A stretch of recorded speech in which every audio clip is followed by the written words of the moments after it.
नमस्कार बच्चों, आज की इस वीडियो में हम करने वाले हैं शब्द, पद और पदबंध।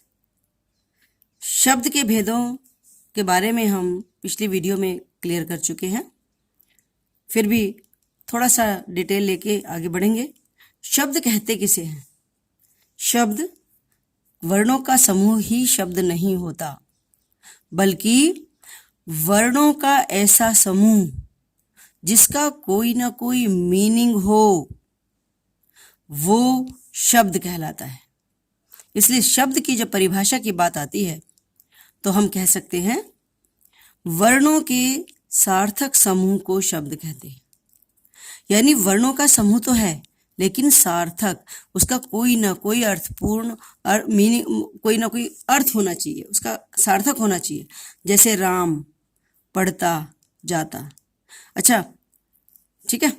और हमने शब्द की एक और बात कही थी, वर्णों का समूह सार्थक भी होना चाहिए, व्यवस्थित भी होना चाहिए। अगर आगे पीछे होंगे तब उसका कोई मीनिंग नहीं निकलेगा। तो वर्णों के सार्थक समूह को शब्द कहते हैं। पद किसे कहते हैं? फिर शब्द को पद भी कह देते हैं, मगर फिर भी इसमें अंतर है। शब्द ही पद होता है, नो डाउट शब्द ही पद होता है, पर फिर पद की अगर शब्द ही पद होता है तो पद की जरूरत क्या है? क्योंकि इसमें एक बहुत बड़ा अंतर है। क्योंकि शब्द जब तक स्वतंत्र इकाई है, जब तक शब्द बिल्कुल अकेला है, तब तक वो शब्द है। लेकिन जैसे ही शब्द कोई भी वाक्य में प्रयोग हो जाता है, तब वो शब्द शब्द नहीं रहता, तब वो पद बन जाता है। तो परिभाषा की अगर हम बात करें तो हम लिख सकते हैं, जब शब्द वाक्य में प्रयोग हो जाता है तब वह शब्द पद कहलाता है, वो पद बन जाता है। जैसे राम पढ़ने जाता है। अब ये शब्द अकेला था, अगर राम अकेला था तो केवल शब्द था, लेकिन अब ये वाक्य में आ गया। वाक्य में आ गया तो ये इसको एक जिम्मेदारी मिल गई है, एक पद मिल गया है। क्या? कौन सा पद, कौन सी जिम्मेदारी? राम पढ़ने जाता है। वाक्य में इसको कर्ता का पद मिला है, इसको संज्ञा का पद मिला है।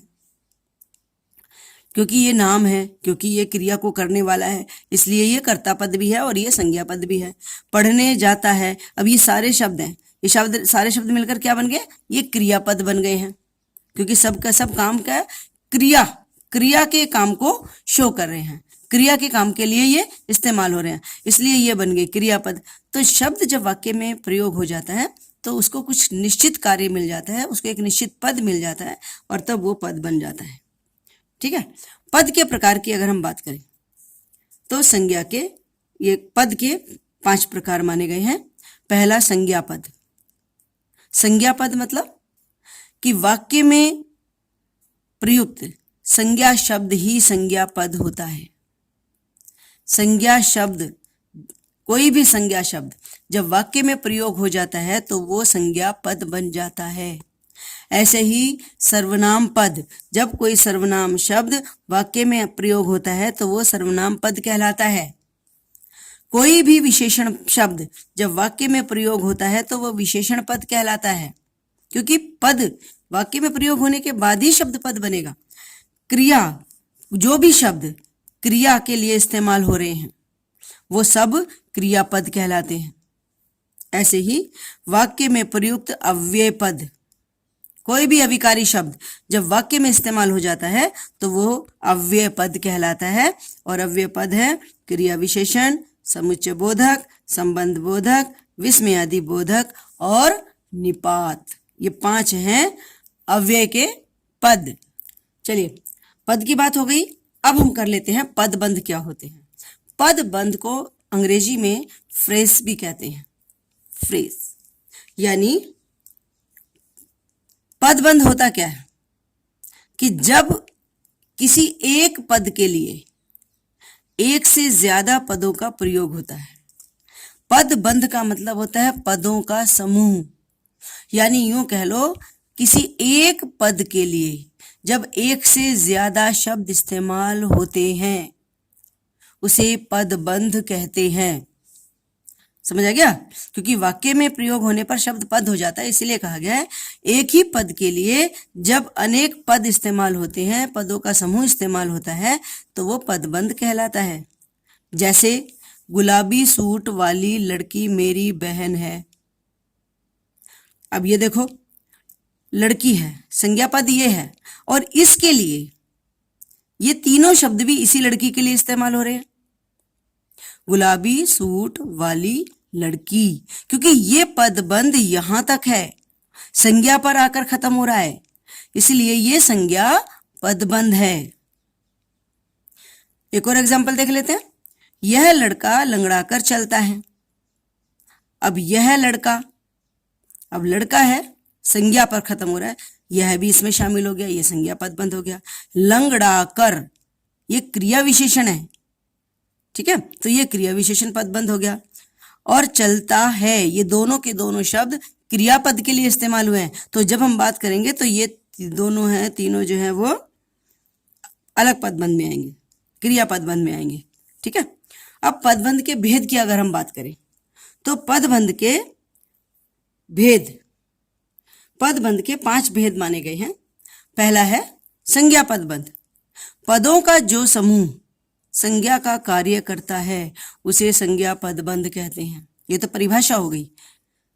पहचानने की एक आसान सी ट्रिक मैं आपको बता दूं कि आपको पदबंध अंडरलाइन करे हुए आएंगे, और वो पदबंध कहां तक अंडरलाइन हुआ है उसका आखिरी शब्द आपने देखना है।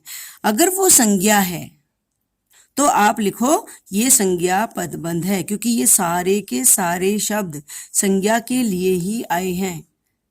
तो संज्ञा के लिए जब एक से ज्यादा पद इस्तेमाल होते हैं उसे संज्ञा पदबंध कहते हैं। लकड़ी से बनी अलमारी, अलमारी तक है ये, तो ये सारे के सारे शब्द अलमारी के लिए तो आए हैं, तो ये सारा हो गया संज्ञा पदबंध।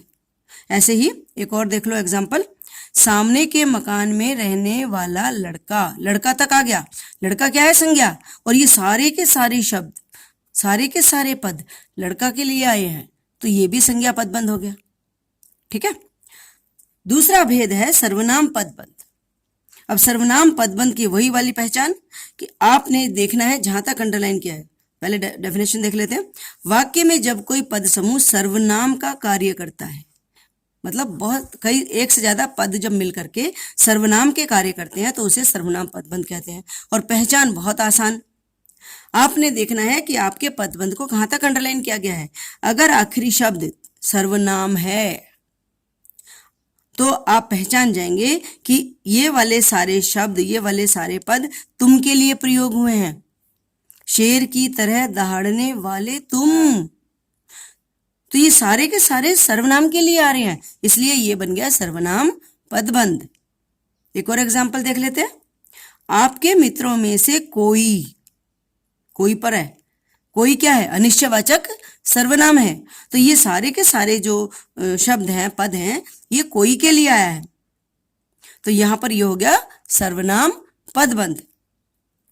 तीसरा है विशेषण पदबंध, यानी पदों का जो समूह मिल करके विशेषता बताता है, संज्ञा या सर्वनाम की विशेषता बताता है, या यूं कहो कि पदों का जो समूह विशेषण के लिए प्रयोग होता है वो विशेषण पदबंध कहलाता है। जैसे गुस्से में दहाड़ने वाला शेर।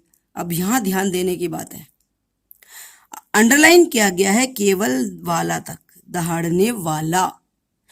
अगर ये शेर को भी अंडरलाइन कर लेते तो ये संज्ञा पदबंध बन जाता, पर इन्होंने, क्योंकि विशेषण क्या होता है, संज्ञा और सर्वनाम की विशेषता बताने वाला विशेषण पदबंध होता है, तो आपने क्या करना है, संज्ञा और सर्वनाम को छोड़ दो, उससे पहले तक जितने भी पदबंध आ रहे हैं पूरा वाला तक, ये सारा का सारा विशेषण पदबंध है।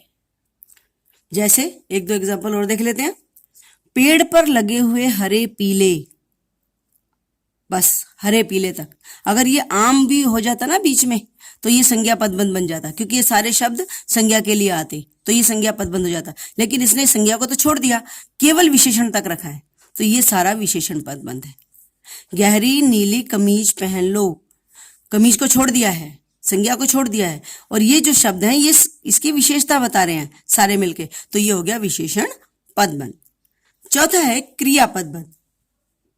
जब अनेक क्रियापद मिलकर, जब अनेक क्रिया के शब्द मिलकर क्रिया का काम करते हैं तो उसे क्रिया पदबंध कहते हैं।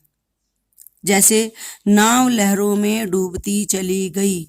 ये तीनों के तीनों शब्द अंडरलाइन किए हुए हैं और ये तीनों क्रिया हैं, डूबना, चलना, जाना।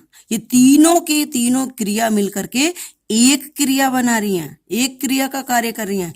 तो ये सारी हो गई क्रिया पदबंध। हमें बड़ों की बातें मान लेनी चाहिए। ये पूरा का पूरा क्रिया पदबंध है। क्यों? क्योंकि सारी के सारी क्रिया मिलकर एक क्रिया पदबंध बना रही है। मानना, लेना, चाहना, तीन मिलकर के एक क्रिया पदबंध बना रही है। तो ये हो गया क्रिया पदबंध। ठीक है।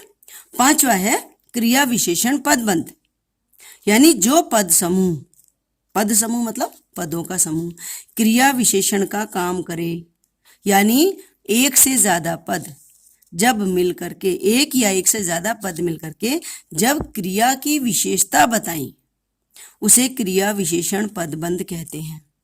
जैसे कार बहुत धीमी चला रहे हो। अब देखो ये तो क्रिया है, ठीक है, हमें तो क्रिया विशेषण पदबंध छांटना है ना। तो क्रिया विशेषण पदबंध क्या होता है? वो शब्द जो क्रिया की विशेषता बताएगी। तो ये बहुत धीमी, ये किसके बारे में हो रहा है? कार के बारे में नहीं हो रहा है। जो कार चला रहा है ना, चलाने के बारे में बात हो रही है। तो ये बहुत धीमी, ये है इसका क्रिया विशेषण, क्योंकि ये क्रिया की विशेषता बता रहा है। एक और एग्जाम्पल देख लेते हैं। खबर मिलते ही वह दहाड़ मार मार कर रोने लगा। अब ये रोने लगा तो क्रिया है, अगर रोने लगा होता तो आप क्रिया पदबंध कह देते, लेकिन कैसे रो रहा है, क्रिया की क्या विशेषता बता रहा है?